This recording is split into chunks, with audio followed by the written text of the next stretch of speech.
Hello, this is Julie Hogue with Vegetarians and Meat Lovers Split Table Recipes. I'm happy you're here today because I'm going to share some yummy recipes with you. On my podcast, I talk about food. I interview people who are somehow related to food, a dietitian, a chef, a food blogger, people who make cookbooks, all those kind of things. And I share recipes with you. Now, I like to share recipes that work for both vegetarians and meat lovers. That's my family. I am the vegetarian, and the rest of my family eats meat. So I'm constantly trying to figure out meals that are going to work for both types of diets. And so this is a recipe that I modified. This is a very old recipe from you have any cookbooks that you have from that are passed down, like from your grandma or a parent? This cookbook was given to me, passed down through, well, it was my mom's, and it was my grandma's before that. And my grandma got it because her sister's church in South Dakota put out a cookbook of all the people from the church. So this is a very simple, old, down-to-earth recipe for pizza casserole. I slightly modified it because I wanted to add some meat to it, and, well, it already had meat in it. I think it had ground beef, and then I added the pepperoni and some other things to it too. So I did dress it up a little bit, but it's a very easy, simple meal. And I love that, especially when I'm working all day and it comes down to dinner and I've got my family to feed. Everybody's hungry. Everybody looks to me because I'm the cook of the family. And so sometimes I'm so overwhelmed with the day of work that I need something really simple. And this is a recipe that works for that.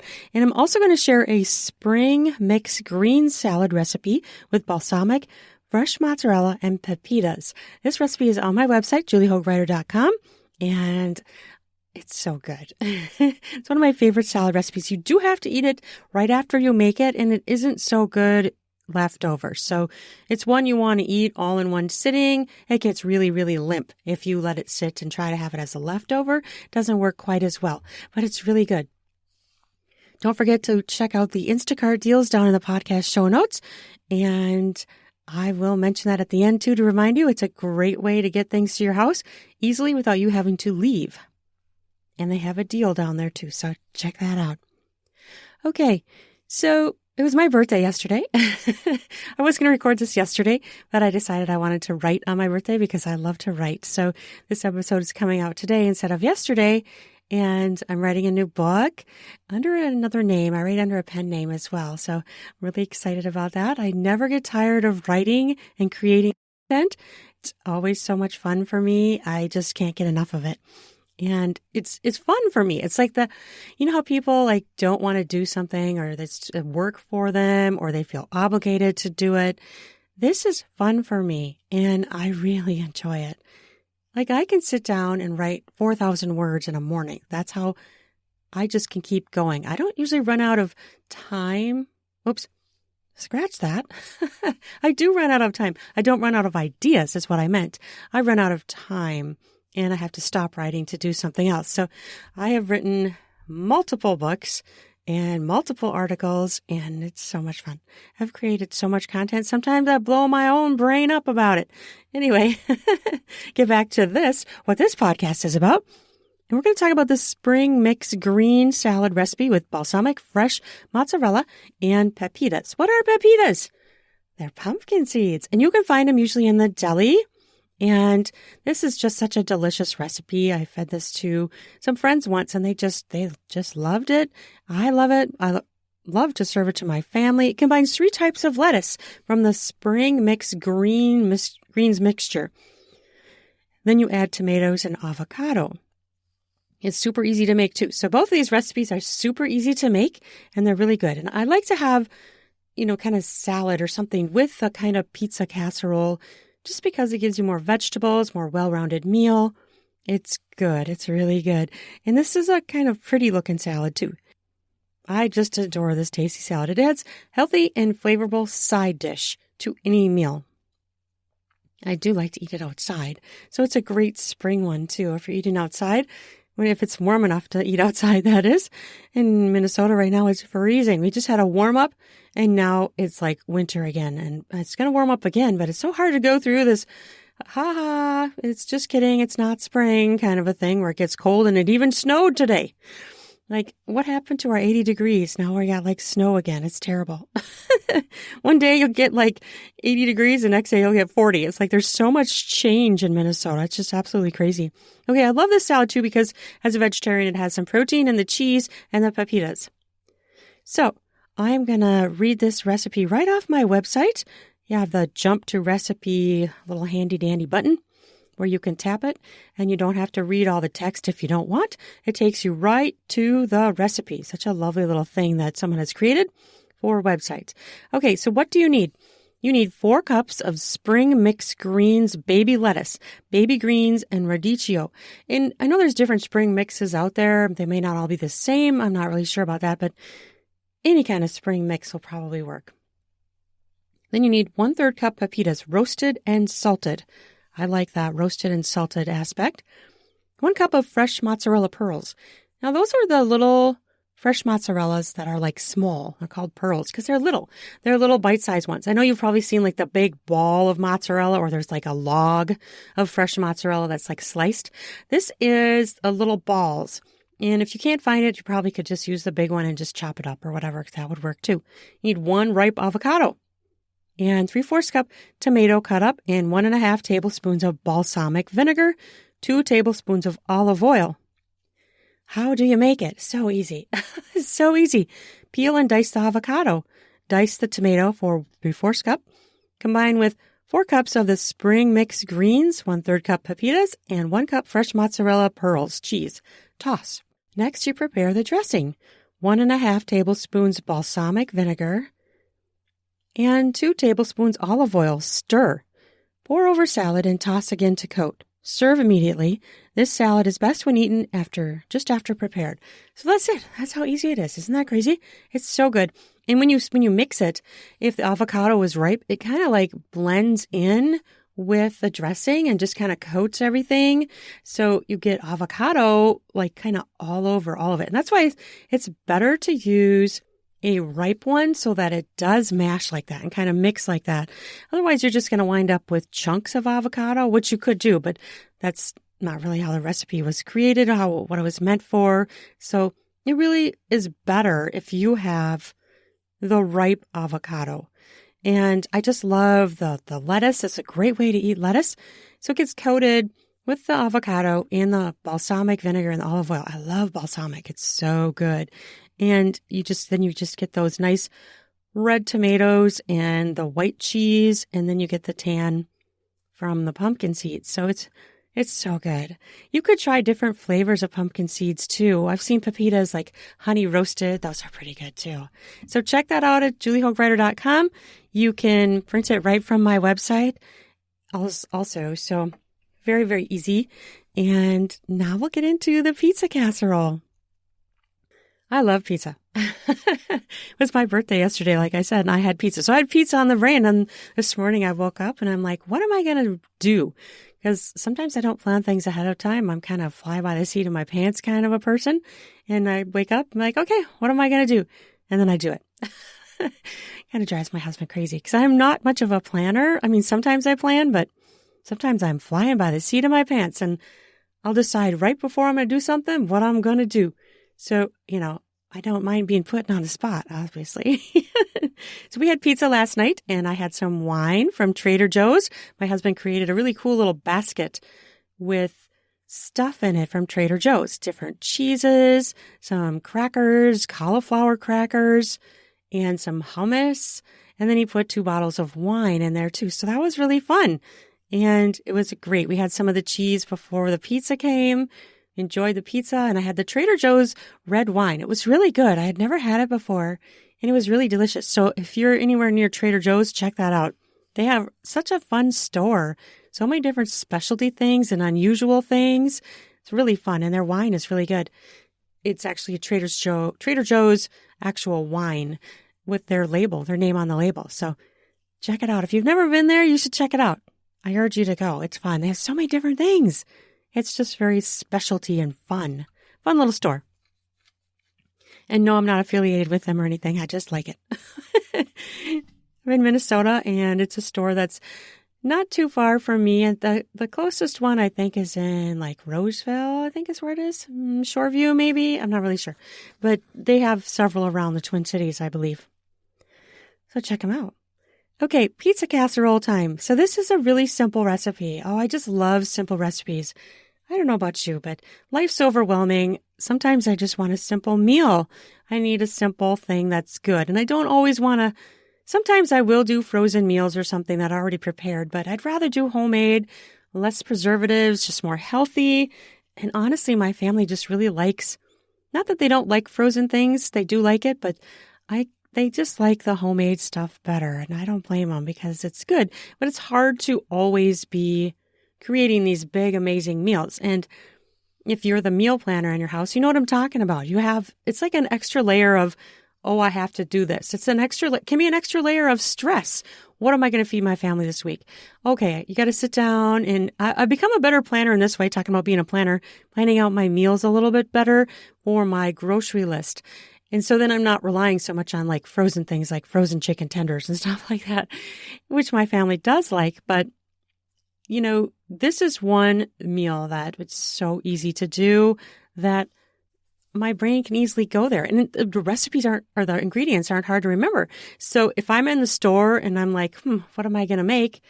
I might actually remember these ingredients because it's so simple. And I need things like that too. When I don't have time to plan for meals, I need like, okay, how do I make this again? And if it's simple, I might actually remember it, right? Other thing I do when I'm in the store, since I have my website, I'll pull up my own website. If it's something that I've put on there, I'll use my own website. Isn't that so funny? Like I will go to my website and look up the recipe while I'm in the store and get the ingredients from something I put on my website.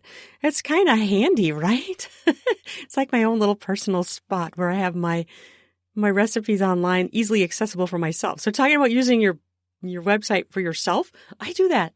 That's what I do. I've done that many times in the store. I'm like, wait, how do I make this? What do I need? I go to juliehoagwriter.com and I find it. Kind of a crazy thing. Not that I ever set out to do that or thought that would happen. So it's kind of funny. Okay, pizza casserole. So simple. I didn't even make up a crazy wild name for this because it's pizza casserole. Doesn't need anything else, right? 4 cups of cooked egg noodles. Those are those like curly ones. They're called egg noodles. I don't know how else to describe them. They're kind of yellowish looking and they're like curled. I don't know how else to describe them. Look for egg noodles. And 2 cans of tomato soup. Often you just have that at your house, right? That's the other thing I like about this recipe is it's sometimes things I just happen to have.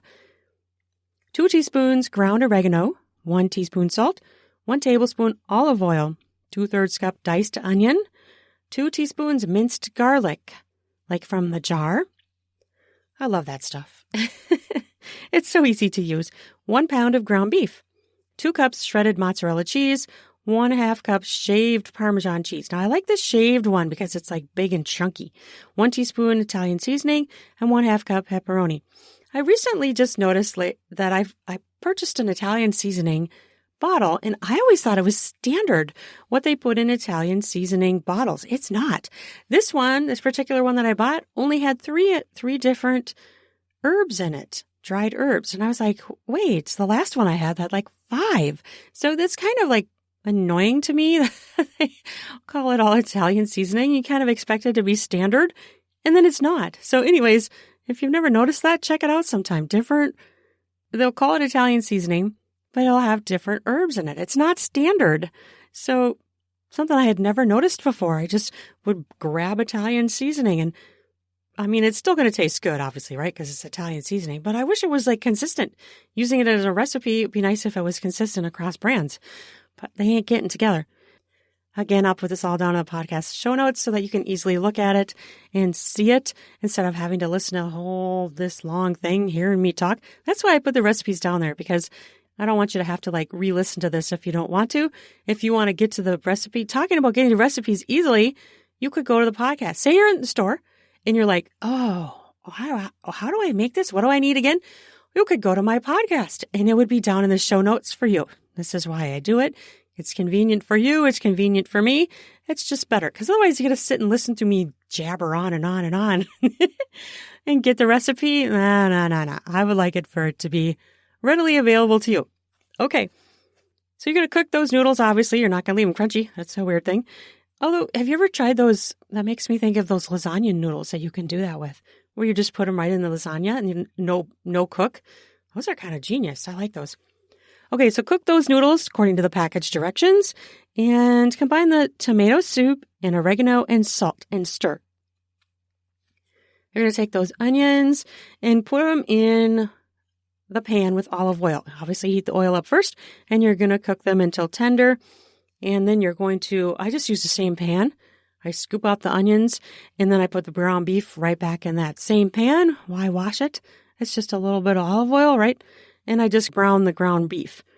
And then I add the tomato soup mix to the noodles, and you stir it. And so you coat those noodles in the tomato soup and oregano and salt. And then you're going to spread that in a pan. I like to use the glass 9 by 13 inch baking dish, the glass one. And so you just spread it in there. Spread those noodles in there, kind of flatten them out so they're kind of even across the top of the pan.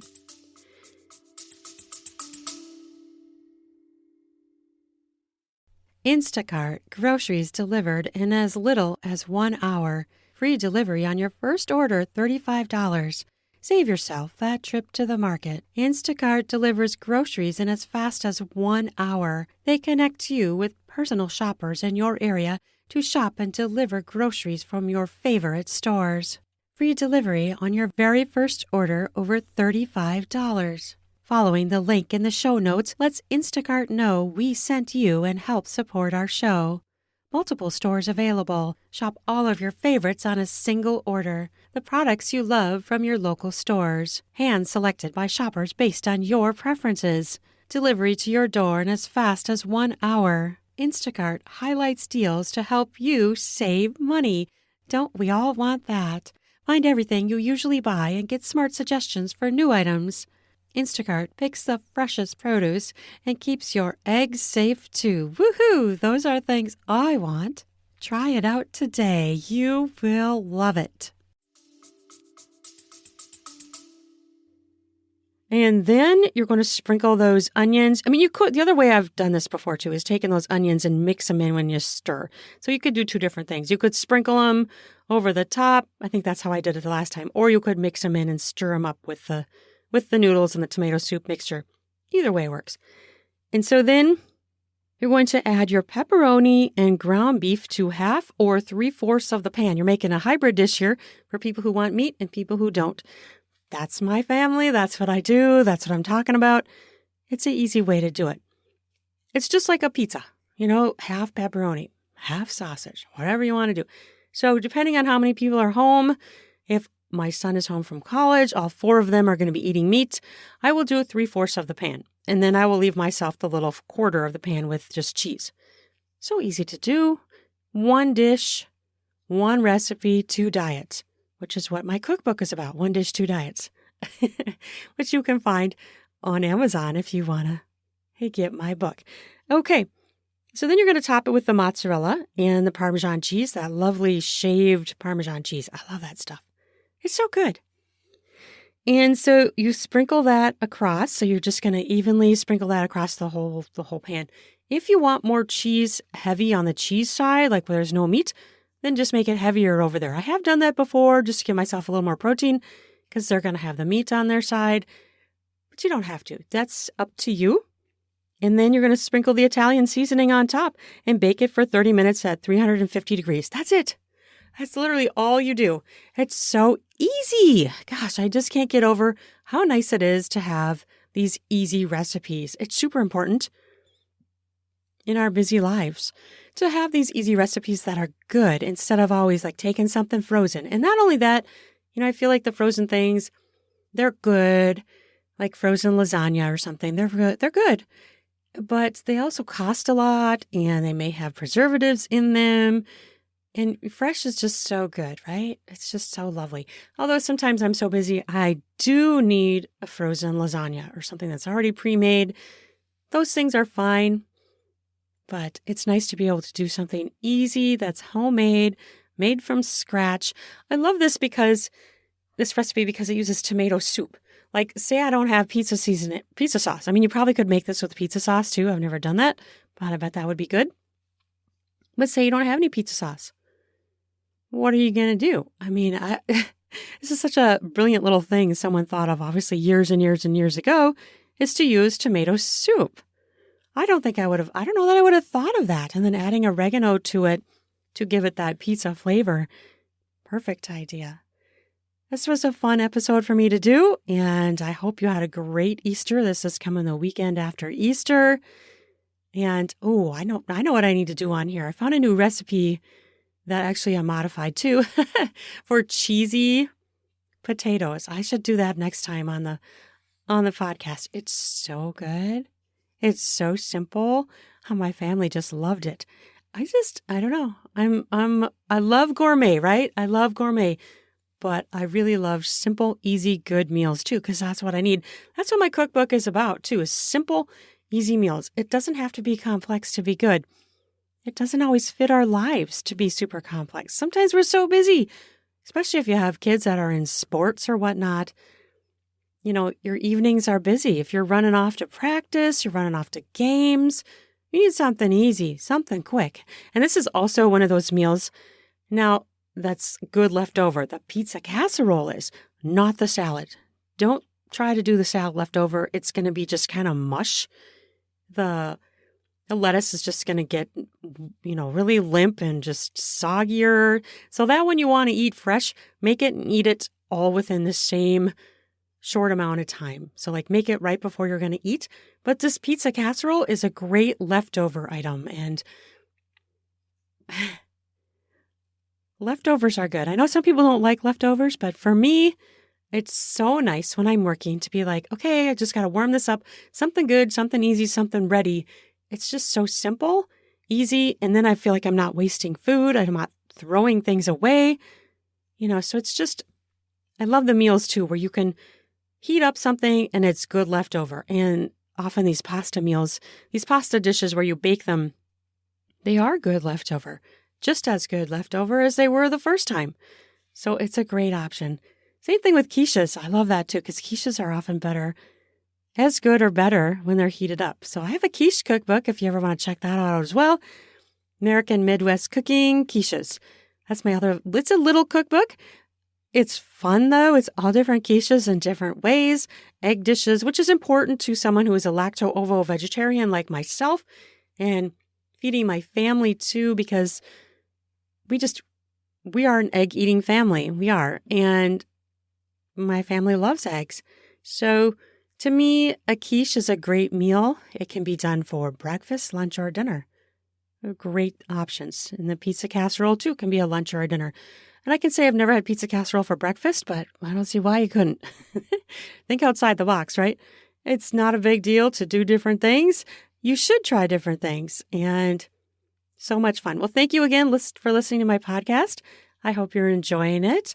I have some more interviews coming up in the future. I love to do the interviews as well. You should check out my other interviews that I've already posted.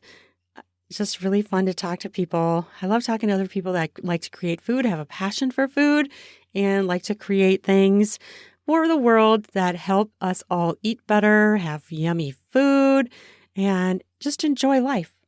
Because enjoying food is also a big part of enjoying our lives, right? It's something we can do across our entire lives. And something we do across our entire lives is enjoy food. Some things as we're getting older are harder to do, but we always are eating. We're always going to enjoy good food. So it's something that's really important to all of us and close to all of our hearts, because good food is important and it's enjoyable. No matter where you are in the world, in your life, you can still enjoy food. You can enjoy a strawberry, something simple, a good apple. Have you ever tried the Honeycrisp apples, speaking of, which were created at the University of Minnesota in my lovely state of Minnesota? best apple out there. I'm telling you, if you have not tried the Honeycrisp apples, you got to do it. And now they're kind of all over the place. And interestingly, I noticed recently when I bought some from Festival that the Honeycrisp apples they have right now are from Canada. And I'm like, okay, you're north of Minnesota. How are you guys growing apples? Maybe they grow them in a greenhouse. I don't know. But it's interesting to me that apples are coming from Canada. I kind of figured at this time of the year they'd be coming from somewhere south where it's warmer. So I don't know how apple growers do it. Maybe they have apple trees in a greenhouse. That sounds kind of hard though, right? I mean, you have to have a pretty big greenhouse if you're going to be growing them inside. I don't know. It was a curious thing. I should check that out. I don't know how apple growers do that in the wintertime. How do they do it? I don't know. Maybe someday I'll find out. Anyways, off on a tangent. But it's fun to talk about food, so I'm going to do it. So I hope you enjoyed this. Follow me if you like it. Please give me a review. I would love to hear your thoughts. And subscribe to my podcast so that you don't miss a single one. More stuff coming. And so many fun recipes and a great way to talk with people and interview them. Dietitians, chefs, cooks, food bloggers, you name it. So much fun. Okay, thank you for listening and I hope you have an amazing day. Bye-bye.